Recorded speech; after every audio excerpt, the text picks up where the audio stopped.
नमस्कार दोस्तों, मैं मोहित अवस्थी अपने channel study with Mohit sir में आप सभी लोगों का स्वागत करता हूं। और दोस्तों, समाज शास्त्र की क्लास में कल मैंने आपको समिति, संस्था, समुदाय तक करा दिया था।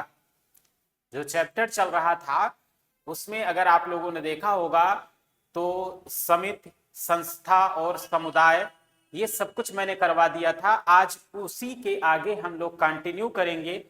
और ये आपको क्लियरली पता है कि हम लोग टारगेट कर रहे हैं कौन कौन से एग्जाम को। तो क्या बताएंगे? जीडीसी। कौन से एग्जाम को टारगेट कर रहे हैं? जीडीसी, है ना। GDC assistant professor, GDC assistant professor, PGT और साथ में जीआईसी, एनटीए नेट। इवन अगर आप बीए कर रहे हैं या एमए कर रहे हैं तो अगर ये कॉन्सेप्ट वाइज जो क्लास हो रही है इसको अगर आप पढ़ेंगे तो उसमें भी आपको फायदा होगा।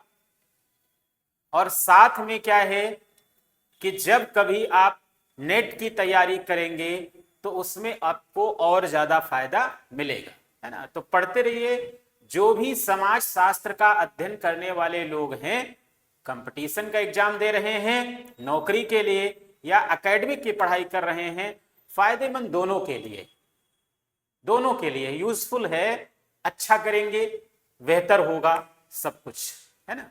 चलिए आज हम लोग पढ़ते हैं परिस्थिति के बारे में। किसके बारे में पढ़ेंगे? परिस्थिति के बारे में, स्टेटस के बारे में। सबसे महत्वपूर्ण है कि राल्फ लिंटन ने सर्वप्रथम राल्फ लिंटन जो है परिस्थिति तथा भूमिका की विस्तृत व्यवस्था प्रस्तुत की गई थी। कुल मिलाकर के जब भी आपसे पूछा जाएगा परिस्थिति और भूमिका के बारे में सबसे पहले किसने बताया, तो क्या बताएंगे? राल्फ लिंटन ने। समाज वैज्ञानिक हैं, क्लियर है, इसमें कोई दिक्कत नहीं है। लेकिन पूछा जाएगा परिस्थिति और भूमिका के बारे में सबसे पहले किसने बताया, तो क्या बताएंगे? Ralph Linton. किसने बताया? राल्फ लिंटन ने। अब देखिए, परिस्थिति तथा भूमिका एक ही सिक्के के दो पहलू हैं। याद रखिएगा, परिस्थिति और भूमिका एक ही सिक्के के दो पहलू हैं। परिस्थिति व्यक्ति की, समूह अथवा समाज में पद की सूचक है, जबकि भूमिका का तात्पर्य परिस्थिति से संबंधित कार्यों के निर्वाह से है। जैसे मान लीजिए स्टेटस क्या है? मेरा एक स्टेटस है कि मैं एक शिक्षक हूं, ये मेरी एक परिस्थिति है।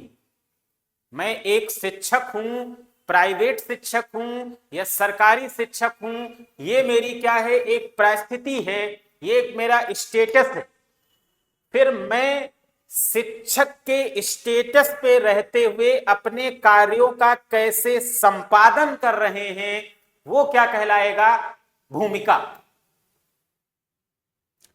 परिस्थिति और भूमिका के बारे में सबसे पहले राल्फ लिंटन ने बताया परिस्थिति और भूमिका दोनों एक सिक्के के पहलू हैं। कैसे हैं? जैसे मैं एक शिक्षक हूं, ये मेरी एक परिस्थिति है। फिर मैं अपने परिस्थिति के अनुसार, अपने स्टेटस के अनुसार कैसे कार्य करूंगा, ये क्या हो जाएगा? भूमिका। ये क्या हो जाएगा? भूमिका। इसीलिए क्या बताया गया है कि परिस्थिति और भूमिका दोनों एक ही सिक्के के पहलू हैं। इलियट और मैरिल का कथन है कि परिस्थिति व्यक्ति का वह पद है जिसे व्यक्ति किसी समूह में अपने लिंग, आयु, परिवार, वर्ग, व्यवसाय, विवाह अथवा विशेष प्रयत्नों आदि के कारण प्राप्त करता है। ये कौन कह रहा है? इलियट और मैरिल कह रहे हैं। सही है, इनका नाम लेकर के पूछा जाएगा। लेकिन जरा से आप खुद ही सोचिए कि परिस्थिति या एक स्टेटस आप कैसे प्राप्त कर सकते हैं। देखिए कैसे कैसे प्राप्त कर सकते हैं? लिंग के माध्यम से। मेल और फीमेल की परिस्थिति या स्टेटस क्या होता है? अलग होता है। क्लियर है आप लोगों को? आयु के हिसाब से आप देखेंगे, एज के हिसाब से भी आपका स्टेटस होता है। अगर कोई मान लीजिए सीनियर सिटीजन है, वृद्ध व्यक्ति है, तो उसकी हम लोग इज्जत करते हैं, क्योंकि स्टेटस क्या होता है उसका अलग होता है।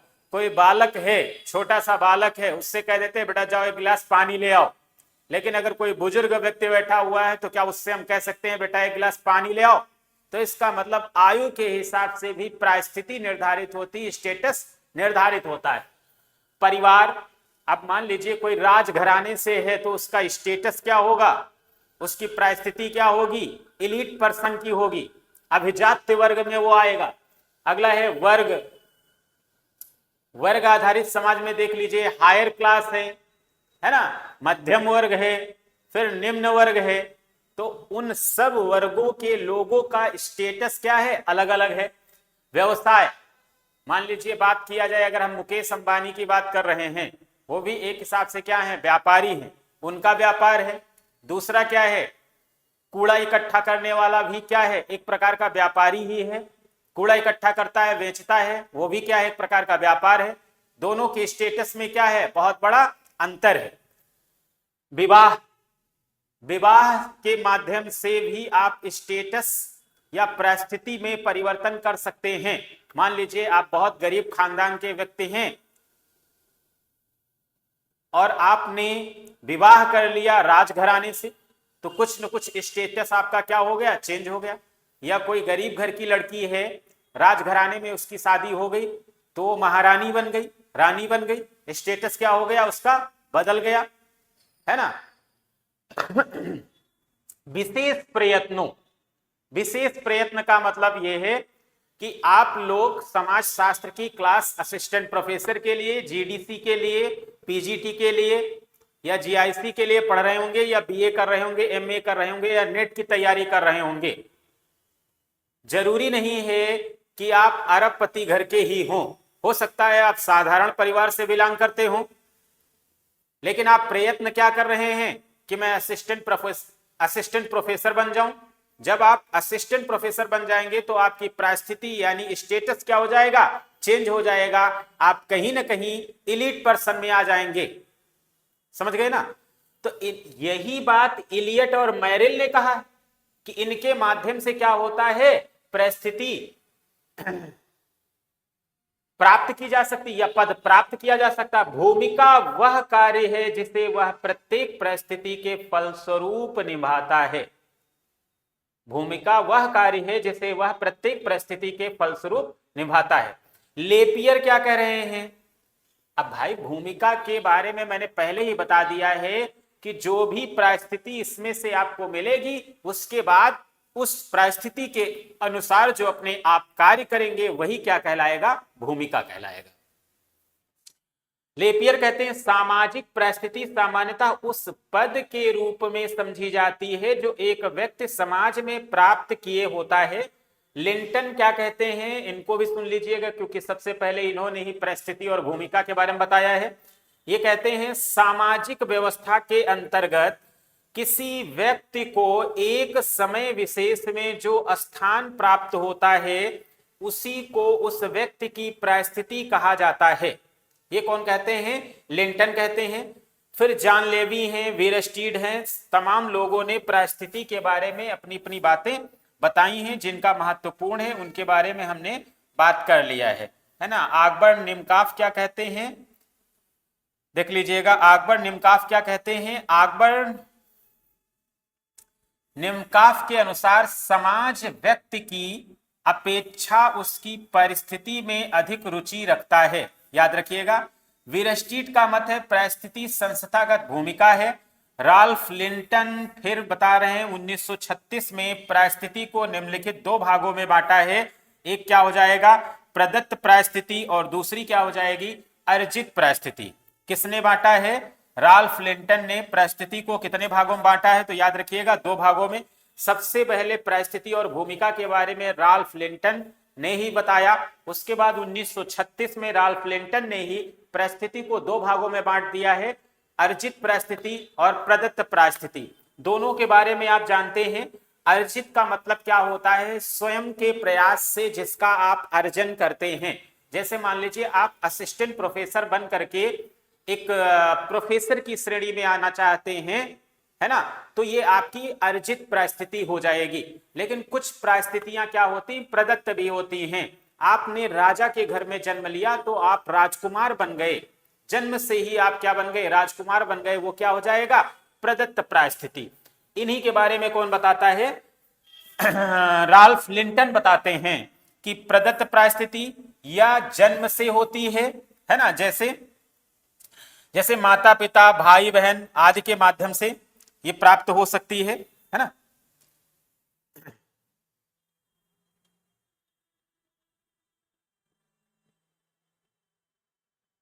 दूसरी है अर्जित परिस्थिति। दूसरी क्या है, अर्जित परिस्थिति। अर्जित परिस्थिति व्यक्ति क्या करता है, अपने गुण योग्यता एवं क्षमता के आधार पर प्राप्त करता है।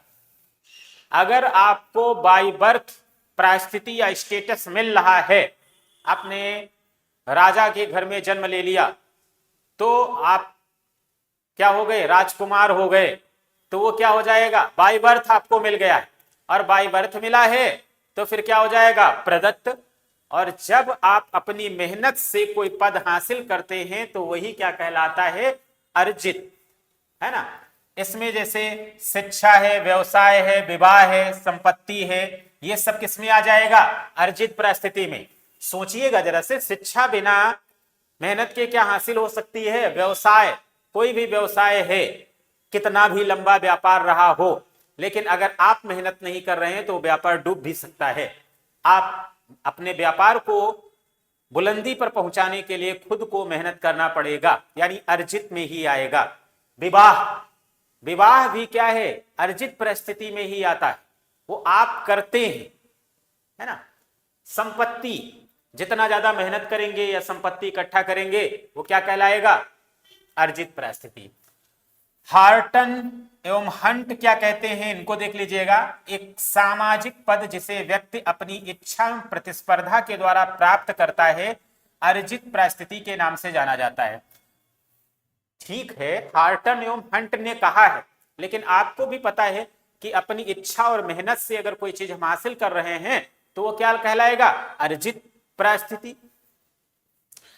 अचीव्ड स्टेटस, किंग्सले डेविस देखिए क्या कहते हैं, ने परिस्थिति से संबंधित निम्नलिखित अवधारणाओं का उल्लेख किया है। ये किंग्सले डेविस कर रहे हैं, क्या क्या कर रहे हैं, बहुत इजी है, बड़ा आसानी से समझ जाएंगे। किंग्सले डेविस क्या कहते हैं, कहते हैं ऑफिस यह प्रदत्त ना होकर अर्जित होता है। ऑफिस प्रदत्त ना होकर अर्जित होता है, जैसे किसी विद्यालय का प्रधानाध्यापक, बैंक का लिपिक, किसी न्यायालय का न्यायाधीश। जाहिर सी बात है भाई, ऑफिस क्या है, अर्जित है ना। जब आपने मेहनत किया तब आप प्रधानाध्यापक बन सकते हैं, या न्यायाधीश बनने के लिए आपने मेहनत की तब आप न्यायाधीश बन सकते हैं, है ना। तो किस में आ जाएगा, ऑफिस वगैरह आ जाएगा, ये अर्जित में आ जाएगा। परिस्थिति संकुल क्या होता है, स्टेशन।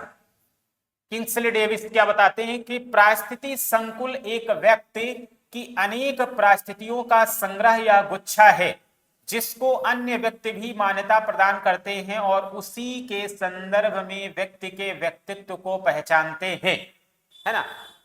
देखिए यहां पर कुल मिलाकर के क्लस्टर की बात की जा रही। क्लस्टर, परिस्थिति संकुल या स्टेशन का मतलब इतना है कि जैसे मान लीजिए कोई राजकुमार भी है और साथ में प्रशासनिक अधिकारी भी है, साथ में वो क्या है, प्रशासनिक, उस अर्जित परिस्थिति उसकी क्या है, प्रशासनिक अधिकारी भी है।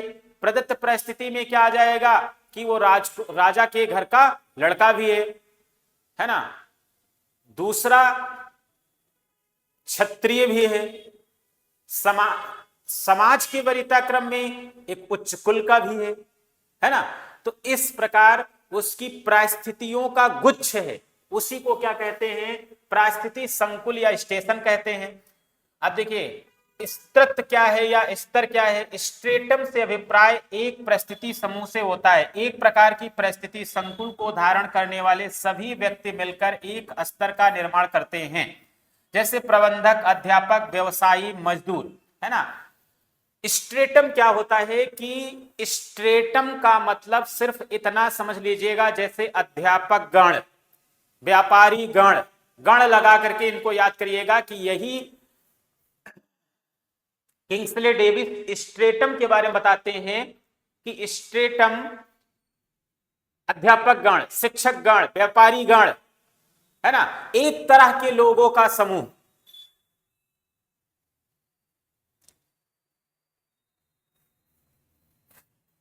एक तरह के लोगों का समूह क्या कहलाएगा? स्ट्रेटम कहलाता है या स्तर कहलाता है ना। मुख्य परिस्थिति की अवधारणा का उल्लेख, यह बहुत महत्वपूर्ण है, कई बार पूछा गया है, मैंने देखा है एग्जाम में, है ना, फिर पूछा जा सकता है। मुख्य परिस्थिति, मुख्य परिस्थिति, है ना, की स्टेटस इंपॉर्टेंट है, इसको इंपॉर्टेंट लगा सकते हैं।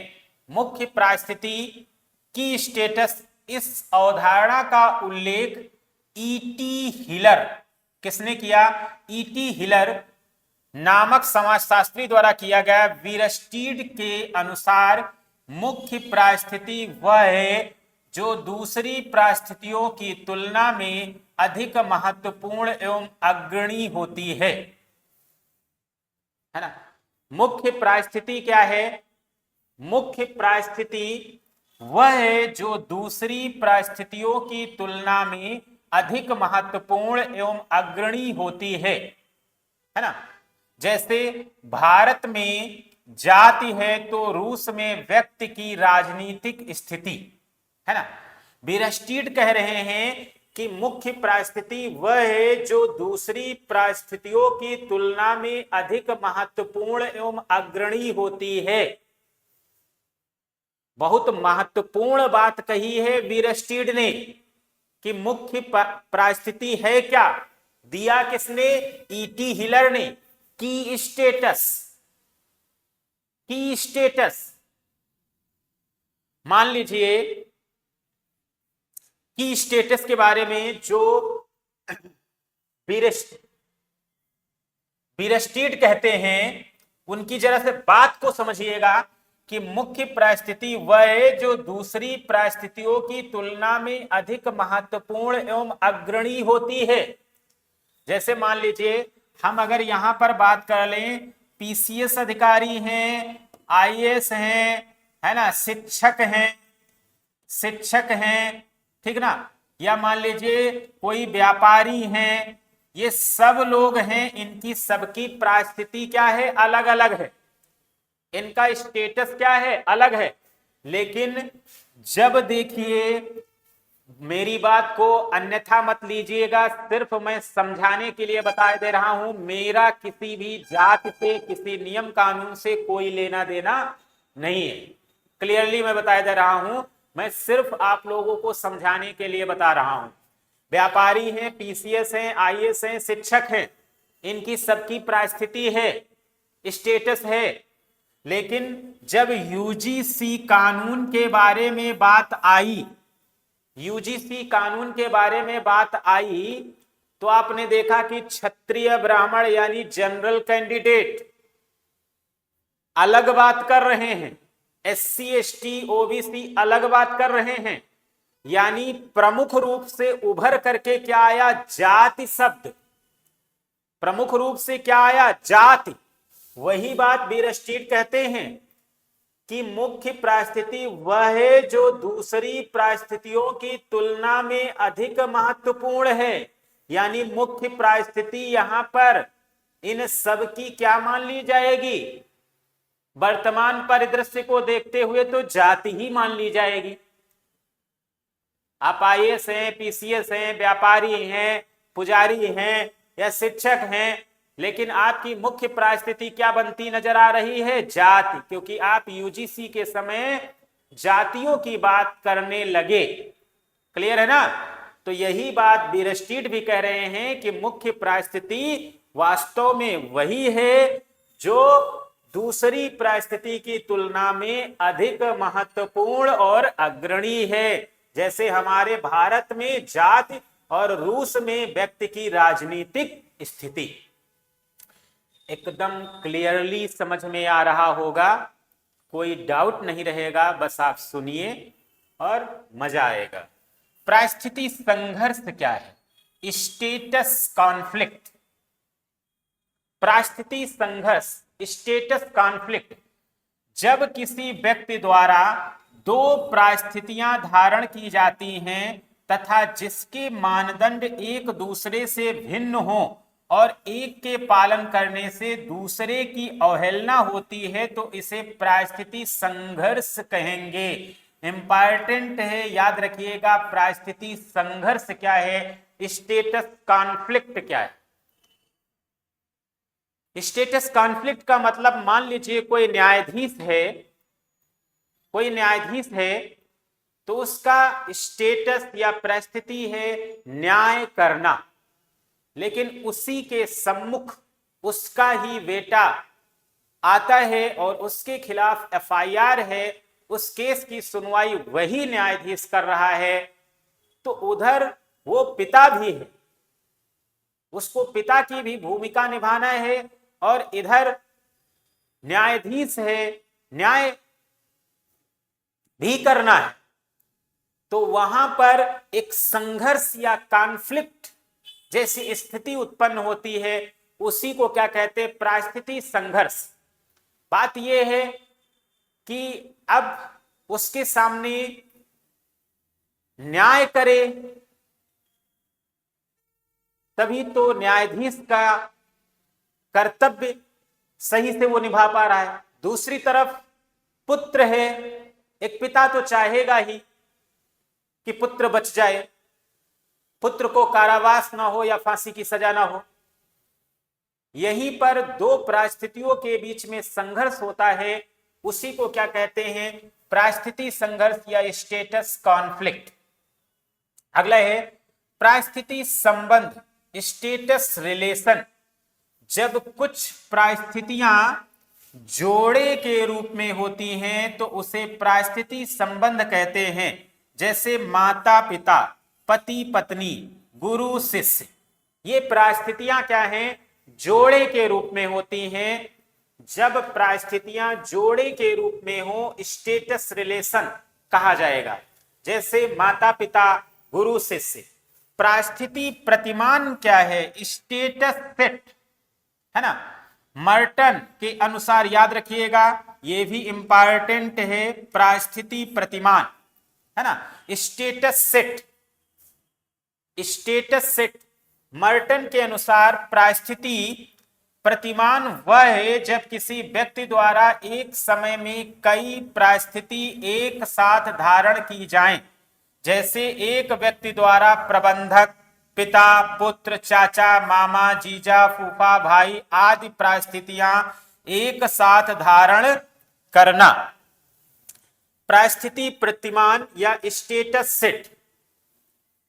मान लीजिए आप हैं, तो आप क्या हैं? पीसीएस अधिकारी हैं या असिस्टेंट प्रोफेसर, लेकिन आपकी पत्नी भी है ना। आप पत्नी है तो आप किसी के पति हैं, है ना। साथ में आपका पुत्र है तो आप क्या हैं? पिता भी हैं। साथ में आपका भांजा है तो आप क्या हो जाएंगे? मामा भी हैं, है ना। तो ये सारी परिस्थितियां एक साथ अगर धारण कर रहे हैं तो उसी को कहते हैं परिस्थिति प्रतिमान या स्टेटस सेट। परिस्थिति क्रम या श्रृंखला क्या है, इस पर बात कर लेते हैं। परिस्थिति क्रम या श्रृंखला। परिस्थिति क्रम या श्रृंखला, जब किसी व्यक्ति द्वारा अपने जीवन काल में एक के बाद एक कई परिस्थितियां धारण की जाएं तो उसे परिस्थिति क्रम या श्रृंखला कहेंगे। जैसे एक व्यक्ति का सरपंच से विधायक, सांसद, सदस्य, तत्पश्चात राष्ट्रपति बन जाना, है ना। यानी स्टेटस सीक्वेंस। पहले आप क्या बने? गांव के प्रधान, और गांव के प्रधान बनने के बाद आप क्या बन गए? ब्लॉक प्रमुख बन गए, ब्लॉक प्रमुख बने, उसके बाद आप विधायक की का इलेक्शन लड़े और विधायक बन गए, फिर आप क्या है सांसद बन गए, फिर अगले इलेक्शन में जब आप फिर सांसद बने तो मंत्री जी बन गए, फिर प्रधानमंत्री बन गए, उसके बाद आप राष्ट्रपति भी बन गए। तो यही क्या कहलाएगा, स्टेटस सीक्वेंस कहलाएगा, पारिस्थिति क्रम या श्रृंखला। इसी को क्या कहते हैं, पारिस्थिति क्रम या श्रृंखला। अगला है पारिस्थिति प्रतीक। अगला क्या है, पारिस्थिति प्रतीक, स्टेटस सिंबल। स्टेटस सिंबल क्या होता है, जब पारिस्थिति की पहचान उसके प्रतीक के आधार पर हो तो उसे पारिस्थिति प्रतीक कहेंगे। जैसे स्त्री पुरुष, जैसे स्त्री पुरुष का भेद, जाति प्रजाति, व्यवसाय, पोशाक आदि। पारिस्थिति प्रतीक, जब पारिस्थिति की पहचान उसके प्रतीक के आधार पर हो, उसके प्रतीक के आधार पर हो तो उसे पारिस्थिति प्रतीक कहेंगे। जैसे स्त्री पुरुष का भेद, भाई स्त्री पुरुष का भेद हम किस आधार पर करते हैं, जरा सोचिएगा। एक्सेप्शन की बात नहीं करेंगे कतई, है ना, हम केवल जो बात करेंगे जो सार्वभौमिक रूप से लागू हो रही हो। ठीक, महिलाएं बाल रखती हैं, साड़ी पहनती हैं, चूड़ी पहनती हैं, सिंदूर लगाती हैं, ये उनकी क्या बन गई, पहचान। पुरुष व्यक्ति कोट पैंट पहनते हैं, कुर्ता पैजामा पहनते हैं, पैंट शर्ट पहनते हैं, बाल नहीं रखते हैं, है ना। या मान लीजिए महिलाएं क्या है, नाक में छेद करवाती, कान में छेद करवाती, बाली पहनती, नथुनी पहनती हैं, तो वो स्त्री और पुरुष में क्या हो गया, एक भेद हो गया। जाति में भी आप देखेंगे कुछ न कुछ प्रतीक आपको मिलेगा, प्रजाति में भी ऐसा है, पोशाक। तो इनके आधार पर यही कहा जाता है कि ये क्या है, स्टेटस सिंबल हैं। ये क्या है, स्टेटस सिंबल हैं। जैसे मैक्सिमम संतों को आपने देखा होगा या पंडितों को देखा है आपने, तो तिलक लगाते हैं, चंदन लगाते हैं, जनेऊ पहनते हैं, है ना, इस तरह की चीजें करते हैं। तो वो उनका एक सिंबल बना हुआ है, उनका क्या है, एक सिंबल बना हुआ है। आप देख लीजिएगा, सिख लोग क्या है, कटार रखते हैं, केस रखते हैं, कटार रखते हैं, केस रखते हैं, है ना। तो उनका भी एक क्या है, सिंबल बना हुआ है ना। जाति का भी एक क्या बना हुआ है, सिंबल बना हुआ है। ठीक, पारिस्थिति विपर्य क्या है, स्टेटस।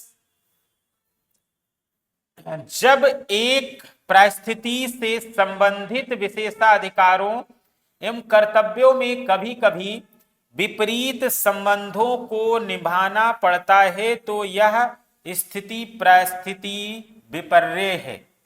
परिस्थिति विपर्य क्या है, परिस्थिति विपर्य क्या है।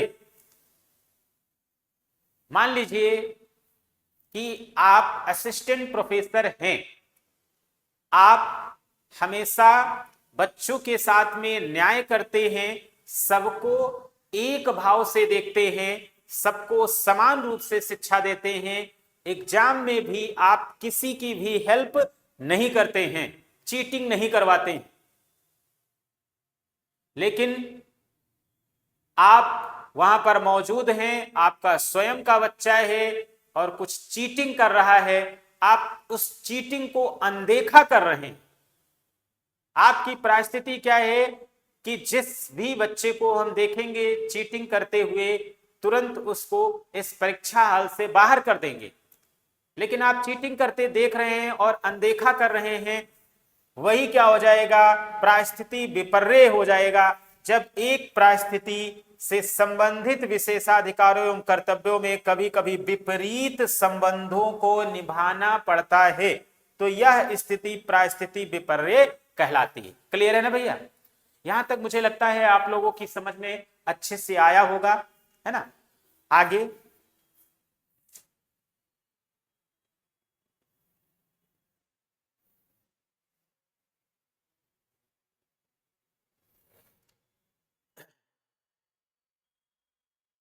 प्रतिष्ठा क्या है? जैसे देश में सर्वोच्च राजनीतिक पद पर आसीन राष्ट्रपति केंद्रीय कर्मचारियों को कई आदेश देता है, परंतु कई बार उसे स्वयं को सुरक्षा की दृष्टि से गुप्तचर विभाग की आज्ञा माननी पड़ती है ना। परिस्थिति विपर्य का एक एग्जाम्पल ये भी ले सकते हैं, है ना, कि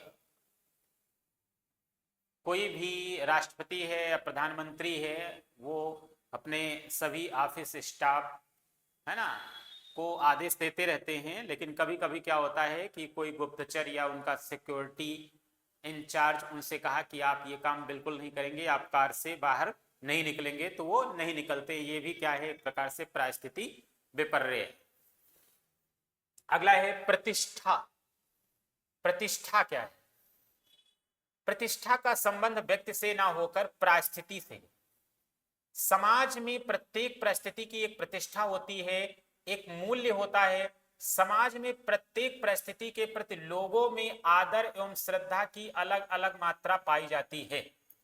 उसे ही उस परिस्थिति की प्रतिष्ठा कहते हैं। जैसे एक इंजीनियर की प्रतिष्ठा एक श्रमिक से अधिक होती है। जाहिर सी बात है भाई, प्रतिष्ठा का मतलब आप लोग समझ रहे हैं। मान लीजिए हम शिक्षक हैं तो हमारी प्रतिष्ठा अलग है, लेकिन अगर कोई मजदूर व्यक्ति है तो उसकी प्रतिष्ठा क्या होती है, अलग होती है ना। यही क्या है, प्रतिष्ठा है। अगला है सम्मान। प्रतिष्ठा के हिसाब से या परिस्थिति के अनुसार ही आपको क्या मिलता है, सम्मान भी मिलता है। सम्मान कुल मिलाकर के आप जानते हैं कि जैसे हम शिक्षक गण हैं, हमारे पास पैसे की तो कमी है, लेकिन हमको सम्मान खूब मिलता है ना।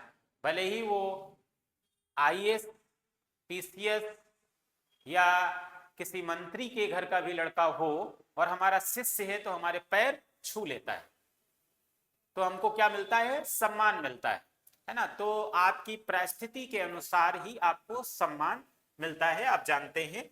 अगला हम लोग समझ लेंगे भूमिका क्या होती है। भूमिका,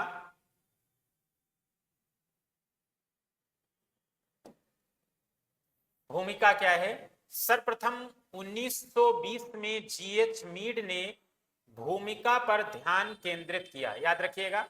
वैसे स्टेटस और भूमिका के बारे में मैंने बताया सबसे पहले, राल्फ लिंटन ने बताया, है ना। लेकिन यहां पर अगर अलग से भूमिका के बारे में पूछेंगे तो किसको याद रखेंगे, जीएच मीड को। समाज में भूमिका का तात्पर्य परिस्थिति से संबंधित कार्यों के निर्वाह से। भूमिका परिस्थिति का गतिशील या व्यवहारिक पहलू है, पहले ही मैंने बताया है ना। लिंटन क्या कहते हैं, प्रत्येक परिस्थिति एक विशेष प्रकार की भूमिका से संबंध रहती है ना।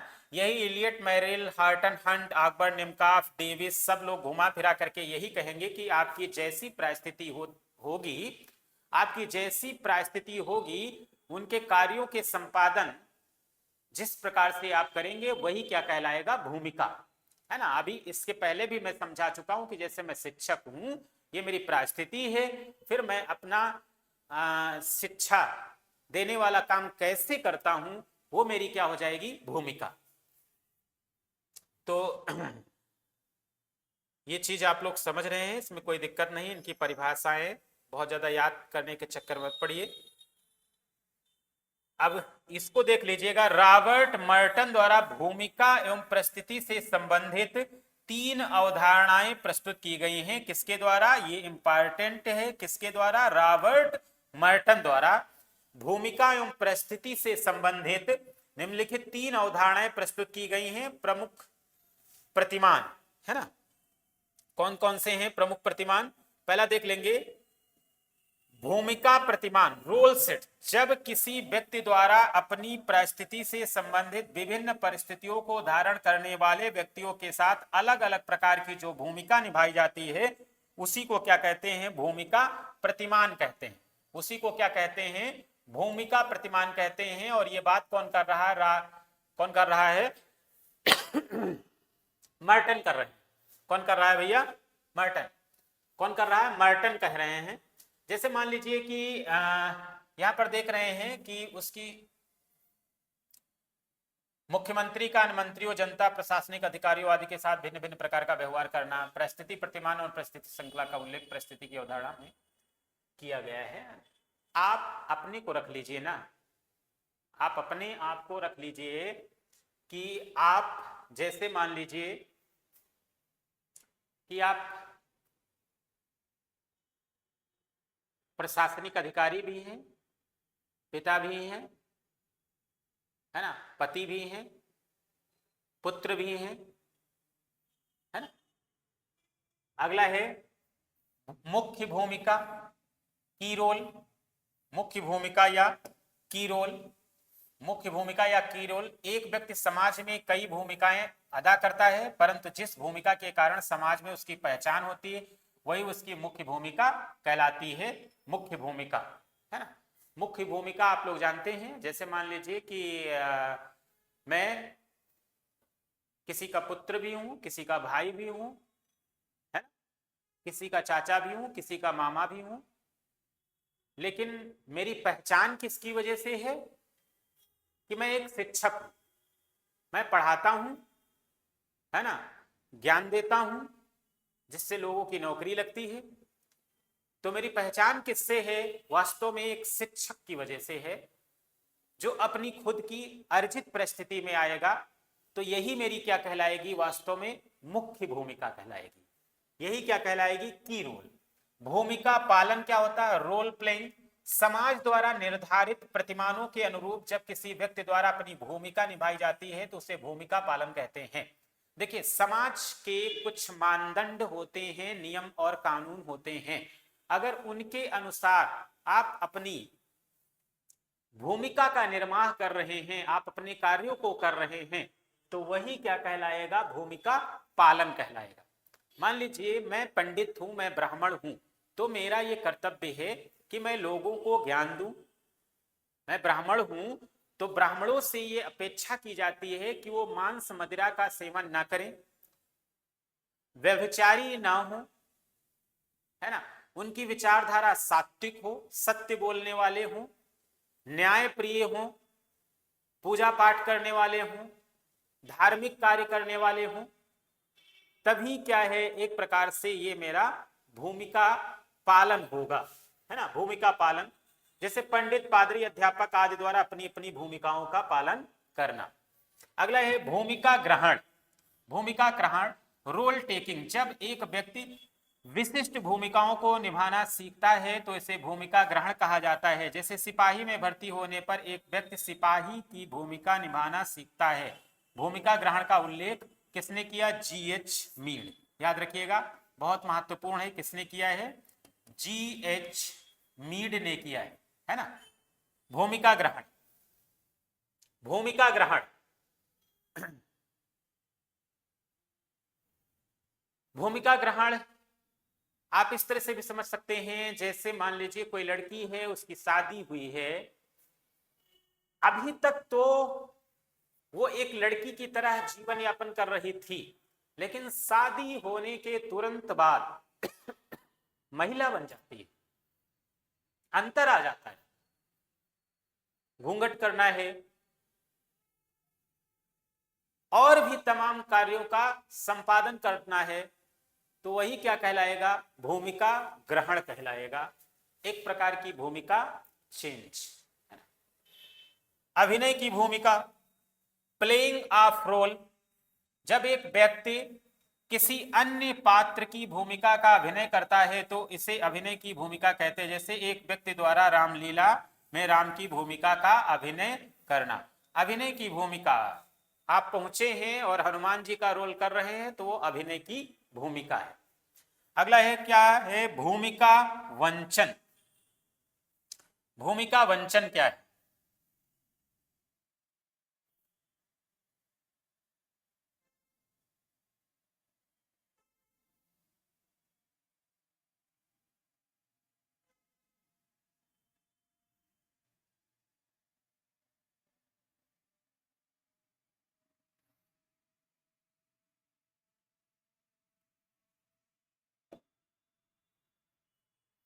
भूमिका वंचन, जब किसी व्यक्ति द्वारा एक परिस्थिति को छोड़कर दूसरी परिस्थिति धारण की जाती है तो उसे अपनी पहले की परिस्थिति से संबंधित भूमिका छोड़नी पड़ती है। इसे भूमिका वंचन कहते हैं, है ना।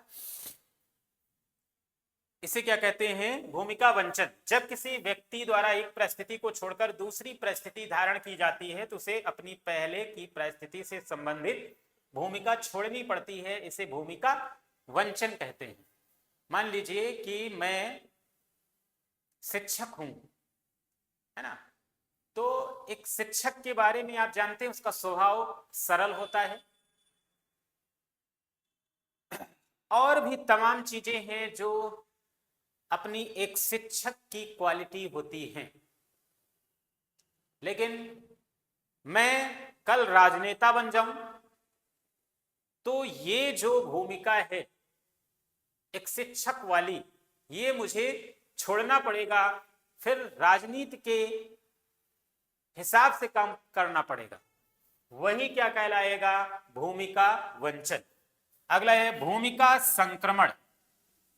एक भूमिका को छोड़कर दूसरी भूमिका ग्रहण करने के बीच की स्थिति को भूमिका संक्रमण कहते हैं। शिक्षक में था, राजनेता बना, शिक्षक था और राजनेता बना, है ना, इनके बीच के समय को ही क्या कहते हैं? भूमिका संक्रमण कहते हैं। शिक्षक की भूमिका छोड़ करके मैं राजनेता बना, इनके बीच की स्थिति को ही क्या कहते हैं? भूमिका संक्रमण कहते हैं। अगला है असफल भूमिका। जब कोई व्यक्ति अपनी परिस्थिति के अनुरूप भूमिका नहीं निभा पाता है तो उसे असफल भूमिका कहते हैं। याद रखिएगा, आप हैं राजनेता, आपका काम है देश की सेवा करना और आप भ्रष्टाचार में संलिप्त हैं, इसका मतलब है कि आप देश की सेवा करने का जो दायित्व लेकर के निकले थे वो नहीं निभा पाए। ठीक, तो यही क्या कहलाएगा? असफल भूमिका। अगला है भूमिका संघर्ष। अगला क्या है? भूमिका संघर्ष, है ना। भूमिका संघर्ष, रोल कॉन्फ्लिक्ट। जब किसी व्यक्ति द्वारा दो भिन्न परिस्थितियों की भूमिका एक साथ निभानी पड़े और उनमें विरोधाभास हो तो उसे भूमिका संघर्ष कहते हैं। जैसे एक न्यायाधीश के सामने जब उसका अपराधी पुत्र लाया जाता है तो वह इस उलझन में पड़ जाता है कि वह पिता के रूप में दया करके छोड़ दे या न्यायाधीश के रूप में दंड दे, है ना। यही क्या कहलाएगा? भूमिका संघर्ष। क्लियर है? जानते हैं, इसके पहले भी मैं समझा चुका हूं ये वाला एग्जाम्पल। अगला है भूमिका निर्धारण। समाज में किसी प्रकार की भूमिका अकेली या एकपक्षीय नहीं होती है। समाज में किसी प्रकार की भूमिका अकेली या एकपक्षीय नहीं होती है।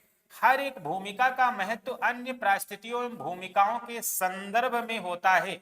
एक परिस्थिति विशेष को धारण करने पर व्यक्ति किस प्रकार की भूमिका निभाएगा यह उस समाज की संस्कृति एवं सामाजिक मूल्यों द्वारा तय होता है। जैसे एक अध्यापक की भूमिका का निर्धारण छात्रों के संदर्भ में होता है, जबकि एक डॉक्टर की भूमिका का निर्धारण रोगियों के संदर्भ में होता है। यही क्या कहलाता है? भूमिका निर्धारण कहलाता है। भूमिका प्रत्याशा। भूमिका प्रत्याशा एक पद या परिस्थिति धारण करने के परिणाम स्वरूप समाज व्यक्ति से जिस प्रकार की भूमिका की अपेक्षा करता है उसे भूमिका प्रत्याशा कहते हैं। अपेक्षा कर रहा है, जैसे एक भारतीय महिला का विवाह के पूर्व भोजन बनाना सीखना, भूमिका प्रत्याशा। भूमिका प्रत्याशा का मतलब कुल मिलाकर के यही है कि जैसे आप राजनेता बने तो आपसे अपेक्षा यही की जाती है कि आप लोगों का कल्याण करेंगे, देश की सेवा करेंगे, जनमानस की समस्याओं को सुलझाएंगे, है ना, डेवलपमेंट पर फोकस करेंगे। ये आपसे अपेक्षा की जाती है। यही क्या कहलाता है? भूमिका प्रत्याशा। जैसे एक शिक्षक से यह अपेक्षा की जाती है कि वो बेहतर ढंग से अपने शिष्यों को ज्ञान देगा और उनके उज्जवल भविष्य की हमेशा कामना करता रहेगा और सार्थक प्रयास करके बच्चों का भविष्य निर्धारित करेगा, है ना। तो यही क्या कहलाएगा? भूमिका प्रत्याशा कहलाता है। तो कुल मिलाकर के दोस्तों यहां तक मैंने आप लोगों को करवा दिया है। उसके बाद अब अगली क्लास में हम लोग ऑब्जेक्टिव क्वेश्चन मतलब या प्रीवियस ईयर में आए हुए क्वेश्चन जो पूछे गए हैं वो कल की क्लास में करवाएंगे। इस चैप्टर को हमने यहीं पर समाप्त कर दिया है। जो भी 3-4 क्लासें लगी हैं चैनल पर पड़ी हुई हैं, study with Mohit sir channel है ना, उस पर आप देख लीजिए। कल की क्लास में ये जो भी प्रश्न आए हुए हैं पूछे गए हैं विभिन्न परीक्षाओं में वो करवाएंगे। आज के लिए धन्यवाद।